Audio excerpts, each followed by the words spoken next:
child of a Black Panther gives me a certain level of cultural cachet that you couldn't pay for. Certainly gotten me some dates over the years. But one thing that's been really interesting is finding out the number of people who are comfortable, Black, white, and otherwise, telling me that they don't really revere the Black Panthers. You know, it's almost kind of like, oh, yeah, well, they weren't that bad. I'm like, bad?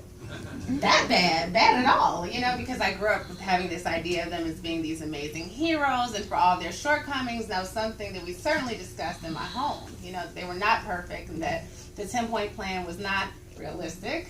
There were certain things that maybe we don't want to let everyone out of prison, you know, and there's some things that we have to negotiate in the fight for liberation that may not be as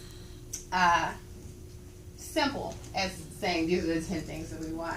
But even with that I was just raised to revere the Black Power movement in a way that a lot of other people my age, the generation prior to, and certainly the generation after me have not kind of had that privilege to look at them through that lens. So that we're still looking at our sanitized, Disney-fied Dr. King as a hero, and Malcolm is complicated, and the Panthers are super, super complicated. Something that I've seen that was curious for me to watch growing up.